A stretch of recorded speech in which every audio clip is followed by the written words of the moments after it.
मराठा विदर्भ रेसिपीमध्ये आपलं स्वागत आहे। आज आपण बनवणार आहे मटण। त्यासाठी तुम्ही बघू शकता मी अर्धा किलो मटण घेतले, तेही स्वच्छ धुवून घेतलेले आहे। आता साहित्य बघू आपण काय काय लागते। बारीक चिरलेले 2 कांदे घेतलेले, उभे चिरून घेतले 2 कांदे, 5 ते 6 मिरच्या हिरव्या, हळद, लाल मिरची पावडर, खोबरे 1 वाटी, 8 ते 9 काजू, अद्रक, लसूण, मटण मसाला, अर्धा टोमॅटो, कढीपत्ता, ग्रेव्ही मसाला आणि हा अख्खा लसूण फक्त चेचून घेतला विदाऊट सोलून, तेजपत्ता, गरम मसाला, कोथिंबीर, मीठ, हे सर्व साहित्य लागणार आहे आपल्याला। तर हे आता अर्धा किलो मटण घेतलेलं आहे। यामध्ये आता आपण हळद आणि चवीनुसार मीठ ॲड करून घेऊ आणि हे सर्व मिक्स करून घेऊ आपण आणि याला 5 ते 10 मिनिटं सोडून द्यायचं।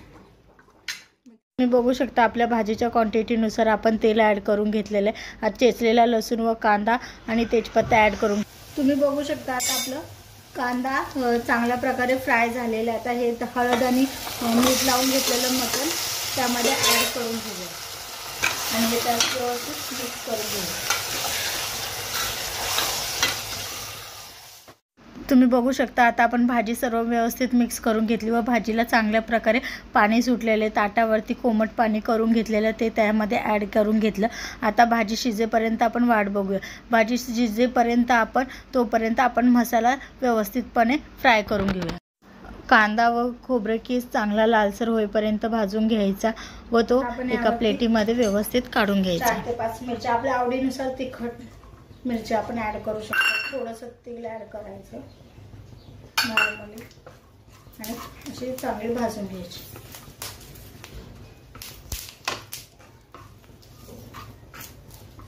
बघू शकता आता आपल्या मिरच्या चांगल्या प्रकारे भाजलेल्या आहेत। आपण हे एका प्लेटीमध्ये काढून घेऊया। आता त्यामध्ये टोमॅटो चिरून घेतला तोही त्यात ॲड करूया। टोमॅटो थोडा भाजला जाईल, असा मऊ होईल तर भाजून घ्यायचा। बघू शकता आता टोमॅटोही पाणी भाजल्या गेल्या व्यवस्थित चांगल्या प्रकारे। आता हा एका प्लेटीत काढून घेऊ। त्याच्यावरती आपण काजू ॲड करूया। 5 ते 6 लालसर होईपर्यंत भाजून घेऊया।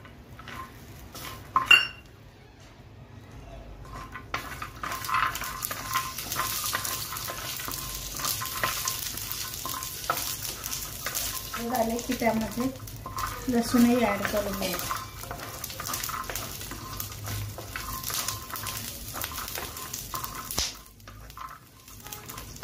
अद्रक बघू शकता आता काजू, लसूण, अद्रक सगळी व्यवस्थित भाजलेली।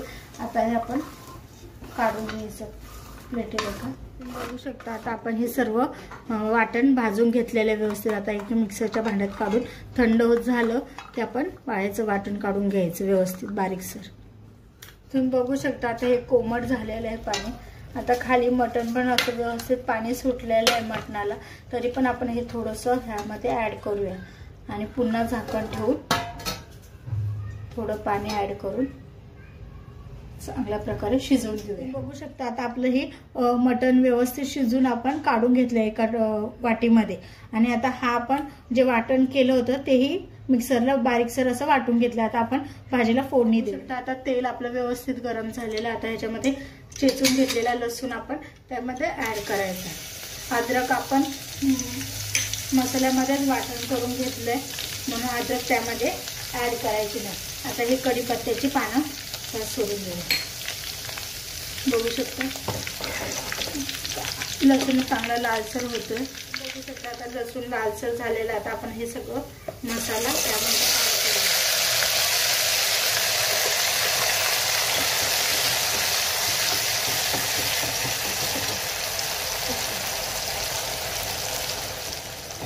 जो मसाल्याला थोडाफार मसाला लागलेला त्याच्यामध्ये थोडंसं पाणी ॲड करून तोही मसाला त्यामध्ये व्यवस्थित असा फ्राय करून घेऊया। तुम्ही बघू शकता आता आपला मसाला चांगल्या प्रकारे फ्राय होत आलेला आहे। बघू शकता आता आपला मसाला व्यवस्थित असा फ्राय होत आलेला आहे। आता यामध्ये आपण मसाले ॲड करूया। त्यासाठी बघा तुम्ही घरगुती गरम मसाला आपण ॲड केला आहे। हा लाल मिरची पावडर चवीनुसार,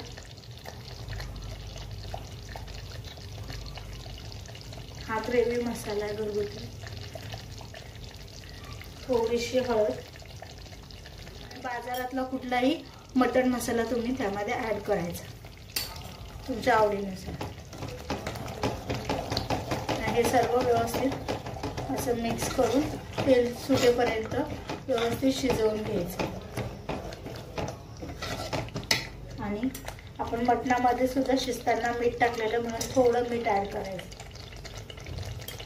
आणि हा चांगला शिजूपर्यंत वाट बघायची. त्याच्यात झाकण ठेवून कमी गॅसवर चांगलं तेल सुटेपर्यंत शिजवून घ्या. तुम्ही बघू शकता आता आपला मसाला किती छान प्रकारे शिजलेला आहे.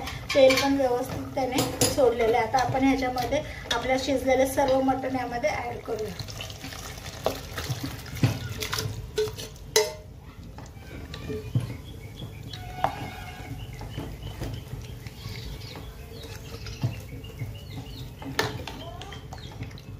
तुम्ही बघू शकता आता आपण सर्व व्यवस्थित मिक्स केले. बघू शकता आता आपण हे कोमट पाणी करून घेतलेलं हे सुद्धा त्यामध्ये ॲड करून घ्यायचं.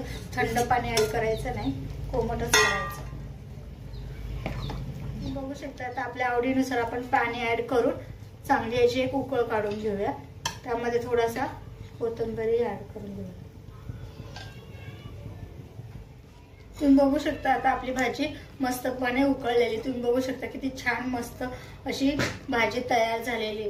झणझणीत चमचमीत अशी मटणाची भाजी तयार. अशाच नवनवीन रेसिपी बघायच्या असतील तर माझ्या YouTube चॅनलला फॉलो करा, सबस्क्राईब करा, बेल आयकॉन बटन दाबायला विसरू नका. धन्यवाद.